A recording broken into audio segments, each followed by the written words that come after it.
Alright, here we have a look at the ground station case I'm going to use. Got off of Amazon. It's a pretty deep case. The goal here was to be able to use or put my goggles, the HeadPlay HDs inside, and that appears to be feasible with this case. The problem is the case has this guy on the back. It has rivets in it. I'm going to probably drill those out to remove the handle. I want things to just kind of be able to plop right into the trunk without having any extra stuff in the way, because space is at a premium, even though I do have a SUV actually. It also has wheels. I might pop those off too. Again, those are rivets. There's no real easy way to get them off short of using a drill bit. At least that's what I think I'm going to do. Let's take a look inside. Alright, here's a top view. And you know, it's fairly compact for a thicker case. It's your typical, I forget how much it was, $40 case. Might have been $50. Pop open the lid here. You can see the thickness on the lid section. And there's the depth. Right there. And the lid. And I'm going to probably use plywood up on the top. And I have some metal right angle brackets. I can probably position the wood deep, like in the middle of the thickness of the lid here, and then attach everything to the plywood, then use some foam board on top of that to create a smooth overlay surface. And down here probably put the transmitter and the head plays and another compartment right down there. Most of the work is going to be going on up here with the screen and the receiver, and then down here maybe the DVR. That's what I'm currently thinking. We'll see how this turns out. Alright, let's take a look at what I got so far here on the ground station. It's been a work in progress, to say the least. I took off the legs, or the spacer here on the left side. These were easy to come off, actually, it turned out. All I had to do was kind of pull at them from the side, yank on them a little bit, and then the rivets pop right out for that part. So that was no big deal.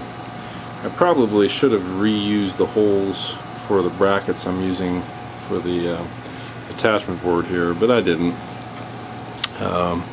Here we have the board that I have constructed. Let's just take this out here for a second.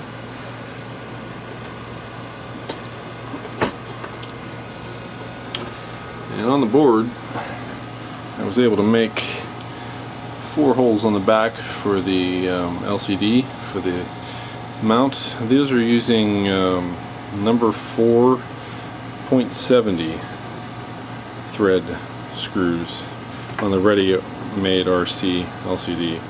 I'm going to put 2 more in there. Right now there's only 2 in place. That was just to make sure it actually worked. Then I have these brackets that I've been using 6/32 screws. These are probably, these are 1/2-inch screws with some hex nuts on the other side. I cut this board, got it from a hobby shop. This is the original shop from a craft shop. As you can see, it's 1/8 inch thick plywood. This is just to attach everything. I'm going to have a second receiver right there where my thumb is. I got this as close to the top as I could, the receiver, video receiver, so I could put the hole for the antenna in the case. It doesn't look very elegant right now, but I'll try to improve on that. And to get everything to the same level, I just used popsicle sticks, and I might put a tad of glue on there yet to secure them even more. You can see they split. That's the downside to using popsicle sticks. They split very easily. However, it's really tight and it's not coming off anytime soon, I don't think, even though it's popsicle sticks.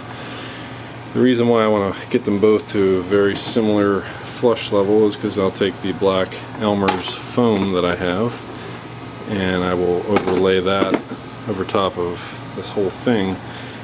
I still have to put the DVR on here, and I'll raise it up too so they're all at the same level. And the bottom half is still yet to come, and we'll get to that in a minute. And I still have to get the brackets off the back which should pull off just as easily as these ones did. So that's what we've got so far on this ground station version 1. Okay, so here's the mount I've made on the back of here. I have a 1/4 inch plywood on the inside of the case, and I took a hole saw and cut a hole down to that 1/4 inch plywood, and I took another spare piece of plywood and made a circle basically and screwed that onto that so that this could be as flush as possible. It's pretty close. Probably could get a little closer if I sanded the bottom of that one. And then we have a tripod here, and Sony tripod, and this mount that I'll screw to the bottom of here, and you'll see in a minute this is not quite stable enough, but I have an idea for that. So I screwed it in, and it's right there, and as you can see, or maybe not, a little bit of a gap, less than 1/4 of an inch there, maybe 1/8 of an inch right there. That side's not too bad, that side's not too bad. Now I'm going to take it and put it on there, and we'll see how she wobbles when it's open. Okay, sorry for the delay. That's a bit tricky to get this into the case like that, or the case attached. But down here you can see the bottom situation, and I come up here. This is what I got so far in this case. This is not how the final layout will be, but I have the head plate goggles here on the right. I have the Tyrannus here. I'll probably put some sort of platform under there, and a compartment, possibly to power the whole thing from batteries in there, even though I should probably have them externalized. For now, I'll probably put 1 battery or 2 batteries in front of here. There shouldn't be enough room. This guy can slide back like this. But you can see that the whole thing is wobbly and not completely stable. A little bit of wobble, but I'm going to work on maybe embedding that plate in a big piece of plywood on the bottom, on the outside. It's not the end of the world, but it's not safe enough. Alright, I have an update here on the ground station build so far. At this point, just a recap. I had the screws, the machine screws here, I forget what it was, 6/32, something around those lines, for the type of machine screws. And I screwed those guys in on the side again, like I showed in the previous video.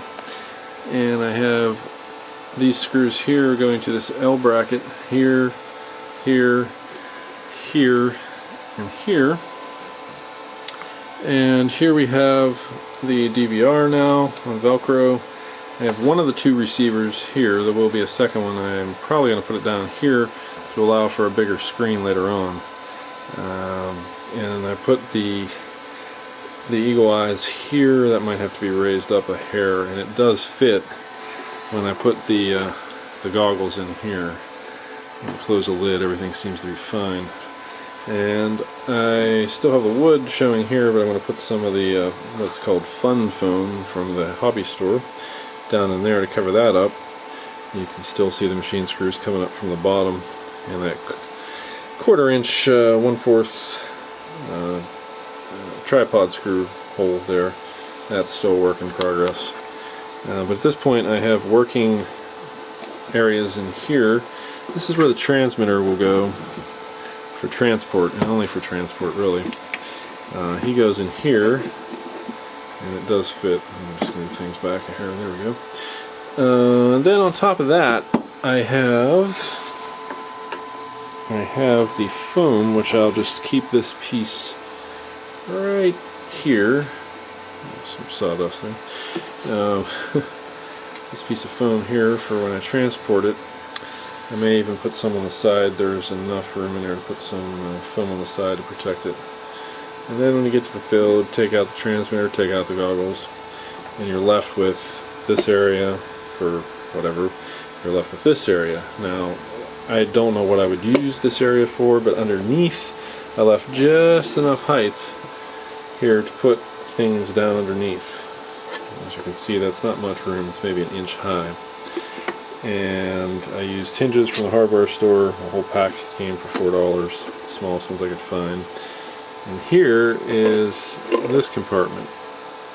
Now, ideally, I should probably have the batteries on the outside of the case and not power everything from within the ground station in case of a combustion or something like that. But I'm probably going to go for it for right now. I'll keep an eye on things. And just to give you an idea, I was thinking of putting the batteries right here and here, like that, at the fill, taking them out of the transport box. I have a fire-safe transport box for them there. And then everything would wire up to here, maybe hide the cord or some tubing right here. And then on this side, I should have enough room to put a 60mm fan, which I have this 60mm fan you can get off eBay pretty cheaply, and I would wire that guy up, and he would sit just down under there on the left hand side to suck air in from the outside. At least I think that's the direction I would do things. I would pull air in and put a grill on the outside, use a saw hole for that. The other option is you can take these batteries out of here. And why are there two, you ask? Well, I'm going to have an AB switch, and it's this guy. This guy is an AB switch. It's a double pole, double throw. Has 6 pins on the bottom. 2 of them are hot. Well, you define the side. If this is positive, this side would then be negative. And the other battery would come on this terminal here, these two. You'd have one battery on these two, and the center 2 would go out to all the equipment, keeping positive on the right side wherever it is, and then negative to a BEC, to whatnot, to the rest of the equipment to power it. And when you want to switch batteries, you simply flip the switch and you're on battery B. And I have an LCD that shows the voltage, and all that would be displayed somewhere in here or here. I'll have the LCD readout. And then, like I was saying, there's enough room down here, so in theory, instead of putting batteries in there, again, you shouldn't really put any batteries in here, but hey, for powering things, I could possibly put the batteries down there, and they'd have more room to work with, and I could have a fan down in there as well, pulling air, or a fan up here maybe, and another one over here. Various options, or I could just use it for an extra storage bin.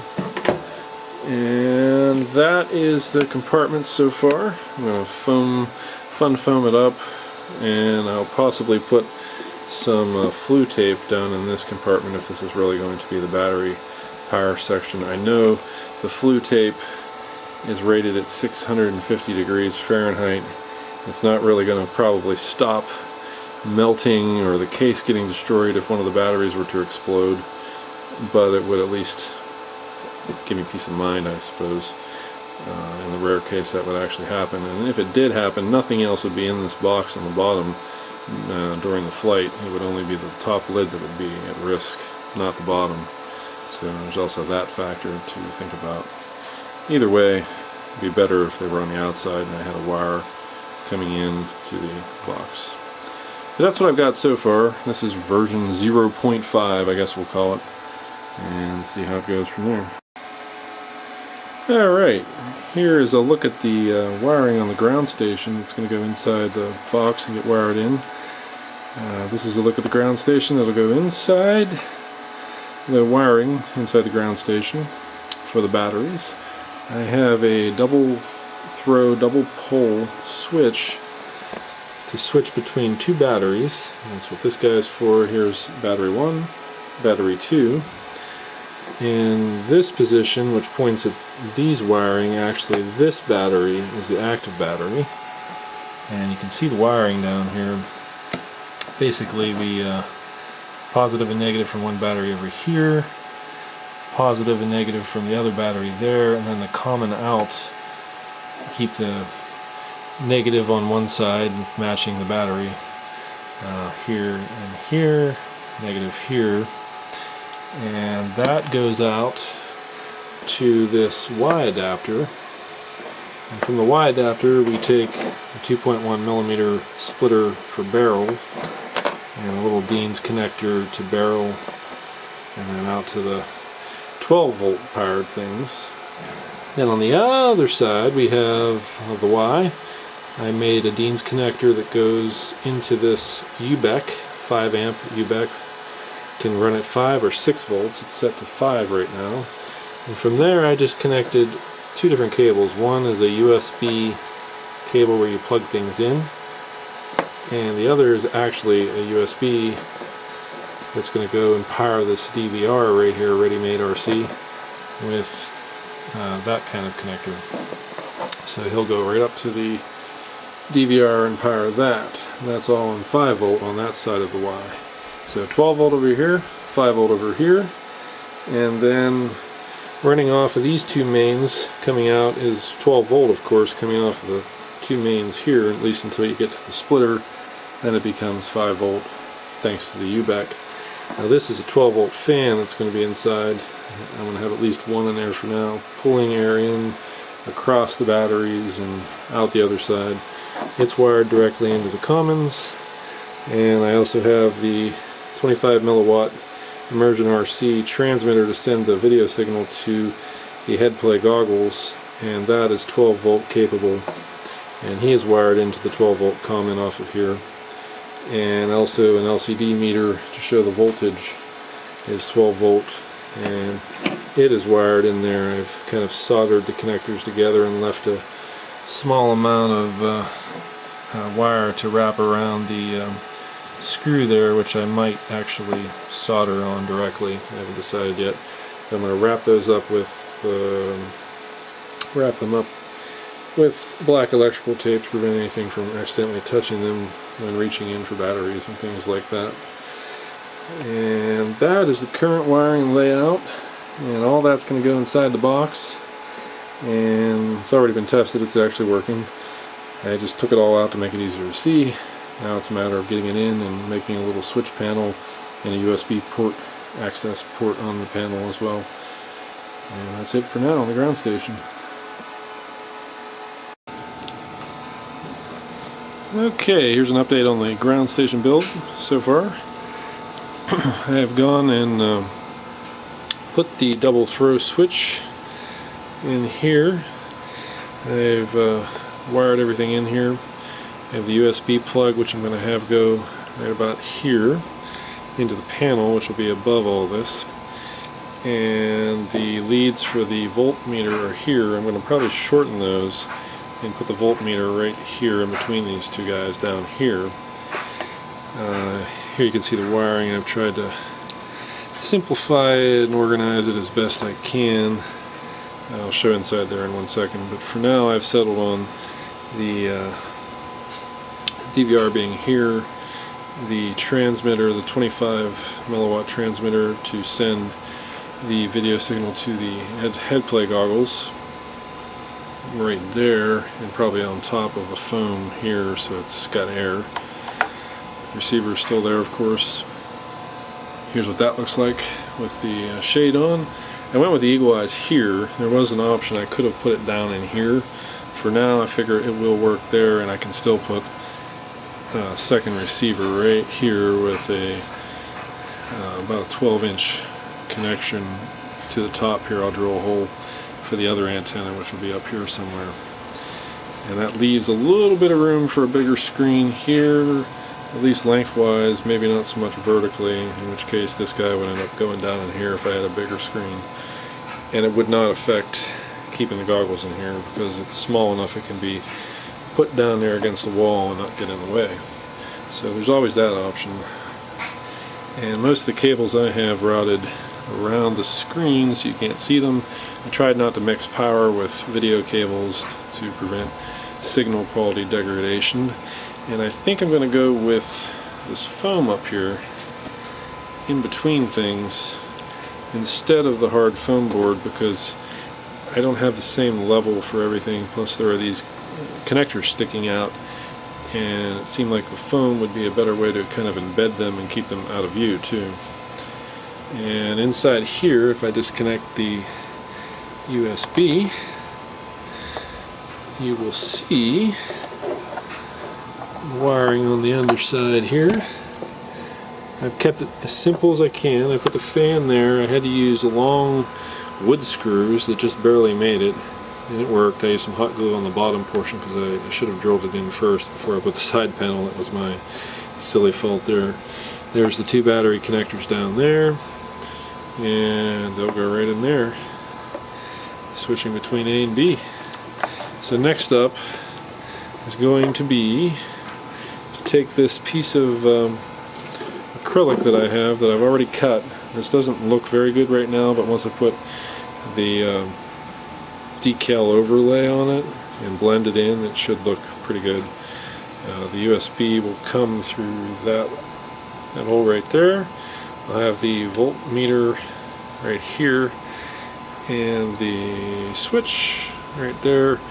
It'll pretty much just sit on top of there.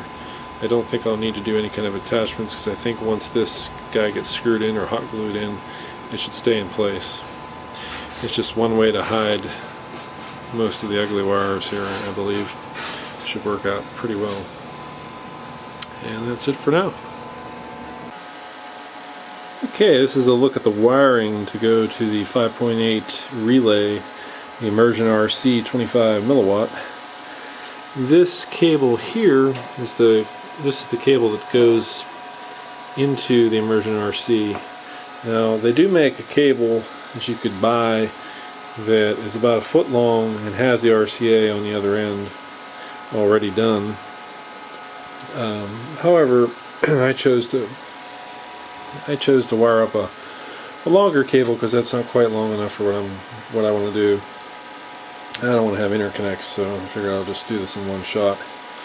The cable, you can get that online. I think it's about $8 shipped, $4.99 plus shipping. Like ready-made RC has it.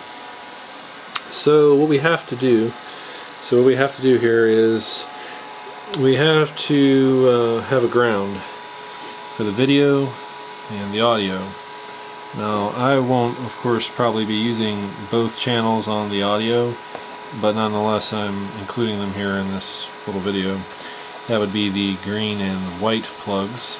Then you have the video signal, which is the yellow one, and then the ground, the black one. And the red one I snipped off, I'm not using the voltage.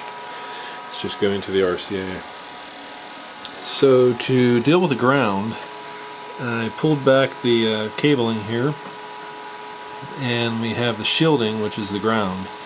And I'm going to tin the ground on each connector, and then I'm going to attach those 3 points into this ground here and cover that up, protect that, shrink wrap, or not shrink wrap, use the shrink tube I should say. And then the 3 cables, they go to the center part that's left over. You got your yellow, your white, and your red. So white and green in this case on this end. And that should do it. I'll solder that up and wrap it up, and I'll have my cable. And this is what will send the video feed to the goggles. Either the main set of goggles or the passenger goggles. Alright, here we have the finished, nearly finished product of the 5.8 transmitter relay Immersion RC cable for the video. I've done the soldering. I took the 3 ground connections into one, connected it to the ground, and soldered the other 3 connectors. And now I'll just use some electrical tape to kind of tighten that up so it doesn't flex or come apart. And that should be about it. I should be able to have a relay signal now. And there's the final cable. I put some black electrical tape around it. I could have used some more shrink tube, I suppose, over top of the whole mass, and then maybe a different type of wiring insulator, but I just used some electrical tape for now, and it looks like it should be pretty good. Alright, I wanted to show you the base for the tripod adapter for the ground station. I took the adapter for the tripod that I've been using for years on my Sony tripod, and I embedded it in the foam, I used the jigsaw, cut out a hole. A little rough on top, but it did the job. Started to splinter a little bit. This is 1/4 inch plywood. I cut it a little bit wider than the size of the hole, but it fit really snug, and in the gaps and around it I put CA, sprayed it with some of the accelerant to make it lock really quick, and then I filled some of the bigger gaps with some hot glue, and the rest of the gaps I added another layer of CA, and it is rock solid tight in there, as you can see. And one of the keys was making sure it was flush on top, and on the bottom where it connects it has to be right like that, otherwise it won't fit down in the tripod. And it fits nicely, and I'll show that in 1 second, and does a good job of holding it. Okay, here's the base for the tripod on the case. The front where the latches are on the case here is up here. That's the front, and this is the back. Labeled left and right because, well, it's square, so it really doesn't matter, but it's easier to get it on my tripod long ways like that. This guy is really solid. He ain't going anywhere. Hard, and it doesn't pull up barely at all. Just a little bit of wiggle, but not much. And the center of gravity being shifted back this way some, and the weight focuses on this area. And next I'll show how it looks on the tripod. Okay, here's the case. Here's the case on the tripod with the base. Come down here and take a look. That's how it looks. And I can give it a little wiggle here. It's not much wiggle. It's pretty solid. Now we open it up. See how she really behaves here.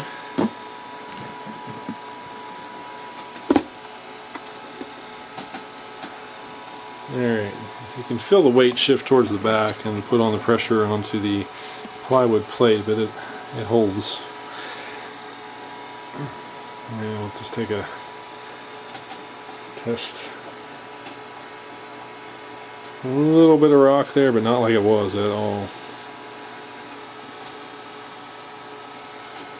There, at the back, very little. Pretty solid. Back down here again. Let's take a look again.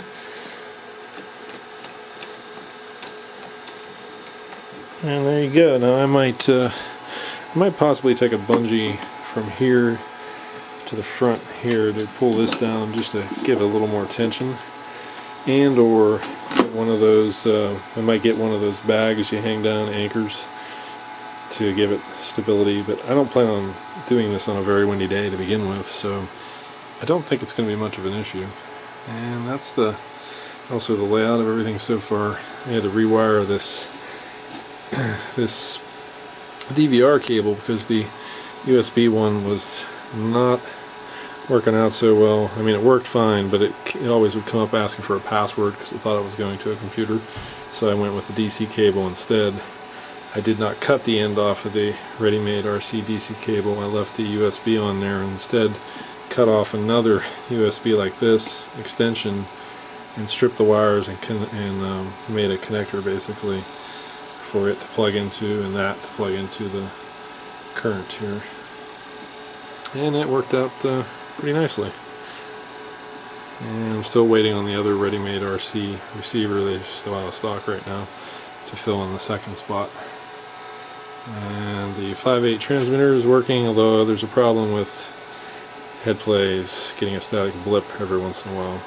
It's a known issue with that particular immersion RC compatibility, but works fine on the Quantums that I have now.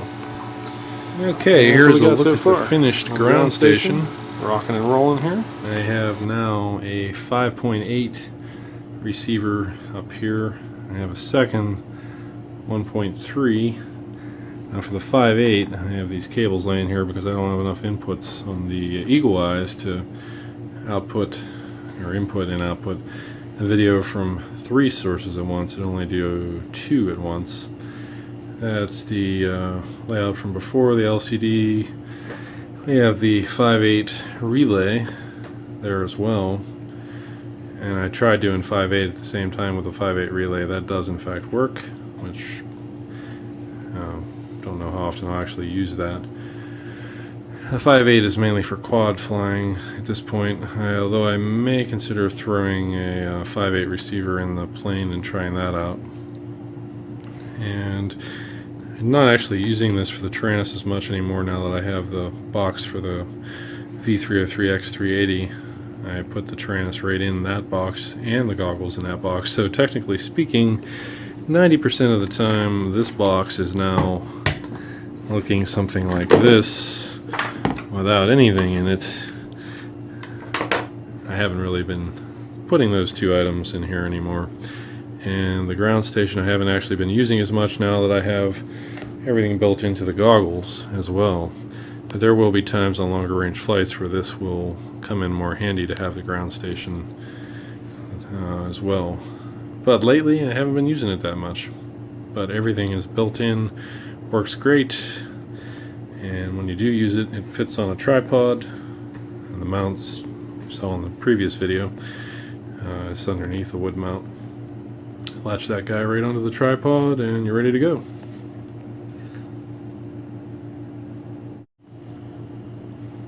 Should have mentioned too that the antenna mounts for it are up here. This is this 1.3, and then the other 1.3 is this guy, and this is the 5/8. So we've got 1.3, 1.3, and 5/8, A, B, and C.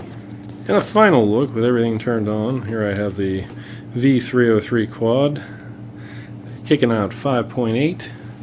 I disconnect RXB on here, which is input number 2, plug in the 5/8 since the other two were occupied by the 1.3s. DVR is in action down here. Here's the main view here. No lines or anything glitchy. Looking pretty solid. And that is the final look at the ground station. I have the second RX unplugged, by the way, the RX number B 1.3, just to save on power. I can also unplug the 5/8 if I'm only using the main 1.3. Like right now, I should probably just unplug the 1.3. I guess down the road I could put power switches in here, which I have toggle switches for each one of these individual power options to turn them on and off. But it's not that big of a deal just to pull the cable either. So there you have it. I should also have mentioned that this toggle switch works between two batteries. This down position right now, I'm on the one battery. I have nothing hooked up to the other lead. But if I did, I'd go middle for off, and then I would go back up to the top for the other battery. And this guy, I also forgot to mention, is the mini DVR, and basically I took this cable right here and converted that all the or wired that into these wires right here off the BEC. Initially I tried using the USB port on here and then using this USB port here, which was 5 volts, but it thought it was in a different mode every time. It didn't work quite right, so I had to go direct power link to the 5 volt off the BEC there that you see coming up through here. And that right now looks a little bit like this inside, which I didn't show a picture of that before. Kind of sandwiched in there, and room for 2 batteries down in there. And that's the final look of the current version of the ground station. Calm skies and happy flying.